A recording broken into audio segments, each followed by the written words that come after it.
Hello Steelers and welcome to another bench report hobby update. This one coming out on Easter Sunday for you. Hopefully you're all enjoying the bank holiday weekend. I know I am, even though we've been quite busy here in the house just because we've been trying to sort bits and pieces out, tidying up and things, and just trying to sort some of the downstairs out as well. I've also been sorting out bits and pieces here in the war room, but that said, I have actually managed to get a few things painted this week as well, which I was quite surprised about. I've got some other stuff as well to talk about later on, which is coming up. I'll tell you about that stuff in a second. Some interesting things came through the post. First of all, the first thing I painted were the 7th French Hussars. These are the part of the epic Napoleonic starter set. This is obviously from the French starter set, and I just wanted to do some French cavalry. I've been talking about it for a couple of weeks now. I just sat down and nailed out 15 of these, picked them off their sprues and painted these up. These were nice, easy paints job to do. I also took some of the spare ones as well, because some of them are in Busby's, and I put these on individual stands to make them into commanders, brigadiers and things, just something slightly different to the other French units that are the other French commanders that are in there, because you know you're going to have a mix of different uniforms from different commanders and things, and I figured these will do very well as cavalry commanders. I'm fairly sure I'll be able to pluck out some others from some of the other French units, cavalry units as well, and turn those into commanders as well, just to add a little bit of spice, a little bit of difference, you know. The other big thing as well, I kind of mentioned it in passing there in the post. I got some T-34s from Warlord Games. I'll talk about that in a second, what else they sent me as well. These are 28mm scale ones, 156 scale for those who don't work in millimeter scales. These are originally for bolt action, but they are also going to be used in their upcoming Achtung Panzer game, which I'm going to talk about in a little bit, so stay tuned.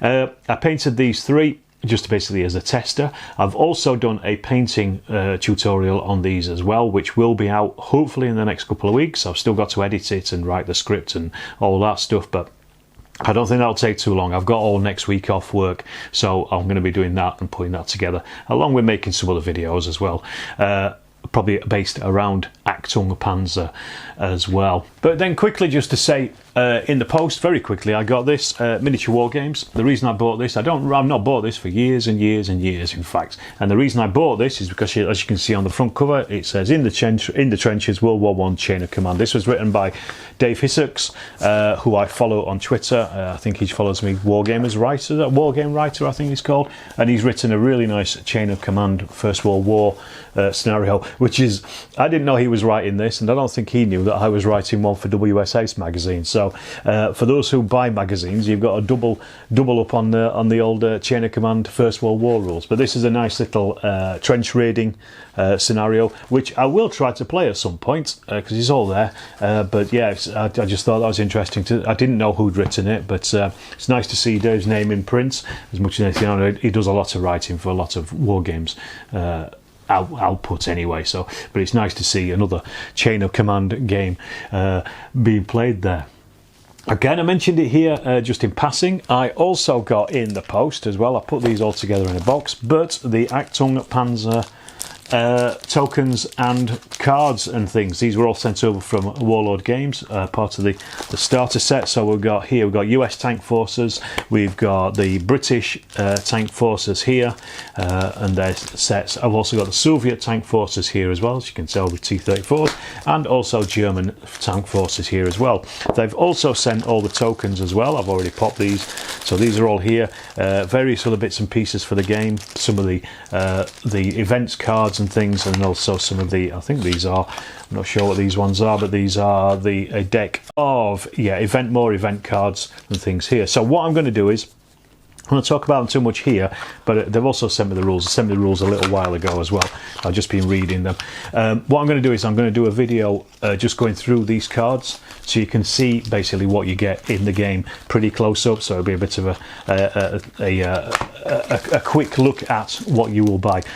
I'm going to try to get a game of it played this week. As I say, I've got the week off, so I'm going to try and get a game of it played. I've already seen that quite a few other people have put up games already. So Martin over at Seventh Son and Dom Boots on the Table, both of those have put up battle reports, I think on Friday or Thursday. So go and check those out, because they're fully about how the game plays and things. I didn't get my stuff until relatively recently, so the chance of me actually getting a 28mm game before the game is released is probably pretty slim at this point, because I think it's getting released at Salutes, which is only a couple of weeks away now. So what I might do is I might do a 15mm game just to go through some of the mechanics of the game, so you can kind of see how it plays, and also see how it plays in 15mm as well. I mean, obviously it's meant to be a 28mm game, but there's no reason why you can't use smaller things.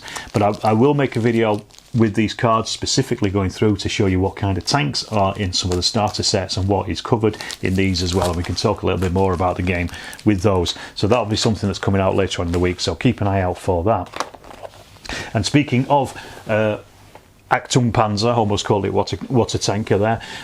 Warlord very kindly once again sent me a massive pile of things. So they've already sent me the T-34s, which you've already seen earlier on, but they sent a few Panzer IVs. This is basically the Soviet and the German starter sets.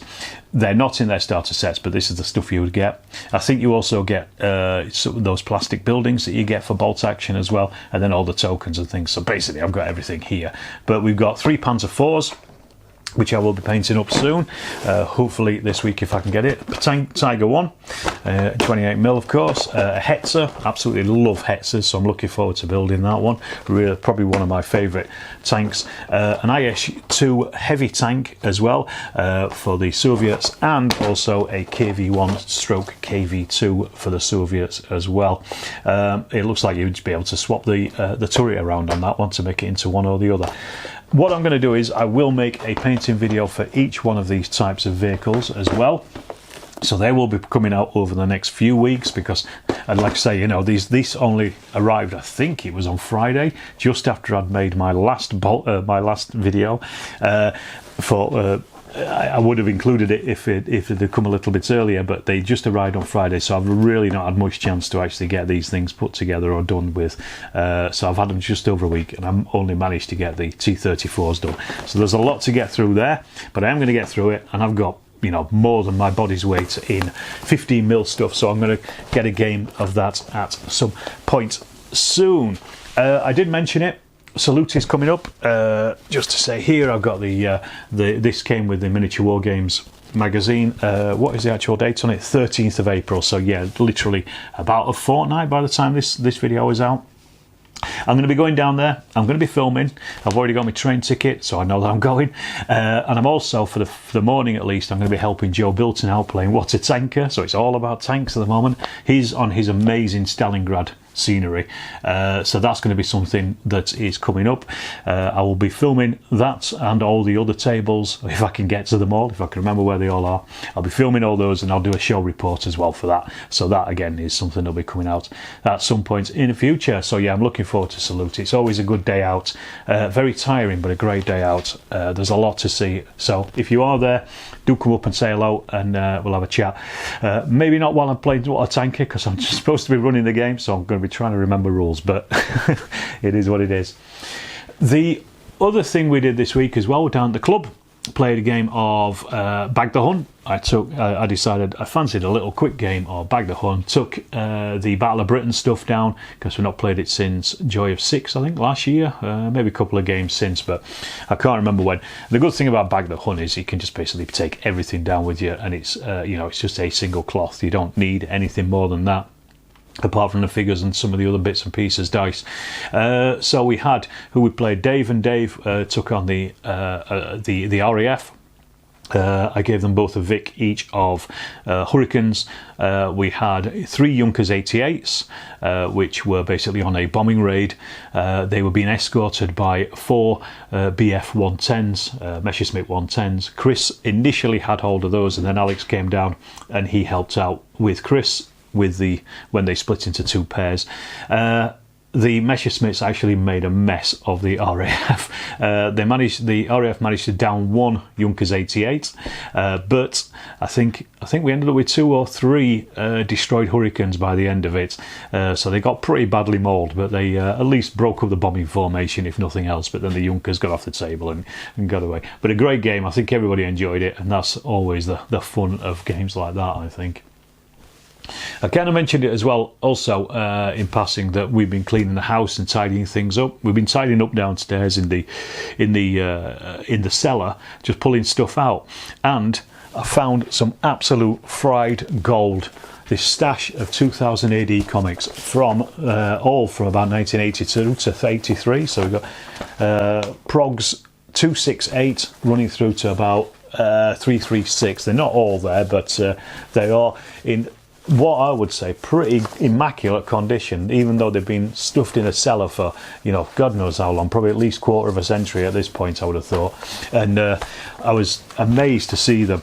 Unfortunately, I've gone through them, and as great a condition they are, unfortunately it seems that the middle colour sections, well, not in this one, but in some of them, in lots of them at least, the middle colour section has been taken out. It's probably been used by as a poster by the kid that owned them in the first place. So they're not in perfect condition, but still amazing to see. And I've just been reading through them as well. Some brilliant stuff in here. So we've got Slan with the Horned God series that he was involved with there. We've got loads of Jewish Dread stuff. It's the classic Jewish Dread stuff that I really like as well, the Mega City 1 stuff, not the Apocalypse War or the Cursed Earth. I was never really particularly interested in that. There's loads of Rogue Trooper in there, Robo Hunter, you name it, all the great stuff from 2000 AD. Really good. So I'm going to have a good read through of those, I think, and I'm not entirely sure what I'm going to do with them, because I used to have tons of 2000 AD back issues. I used to buy it new, and then I also went back and collected loads of them as well. So I had a massive pile of these things, but they are long gone. So I'm going to hang on to these for a little bit at least, and just have some fun reading those. But yeah, brilliant turn up for the books. That couldn't ask for anything better, really. And then finally, just to say, I've already mentioned the Tiger, the tanks and things. If you are interested in buying any of these stuff from Warlord, please check out the Warlord affiliate link that I've got in the description down below. Takes you through to Warlord, US, Europe, and also UK sites, depending on where you're from. And anything you buy from Warlord, I get a little commission on top of that. Costs you nothing, and the money goes right straight back into making more videos in future. So check that out. As I say, just, you know, use that affiliate link if you are buying anything from Warlord. Please do. And as I say, I'll wrap it up there. I'll leave it to that. I've got nothing more to tell you at this point. I'm just looking forward to probably trying to get a few games of Achtung Panzer in at some point. I'm kind of enjoying what I'm reading so far. I'm just interested to see how it plays out on the tabletop, and I'm sure it will be a reasonable game, if nothing else. All right, I'll leave it to that, and I will see you in the next Storm of Steel video.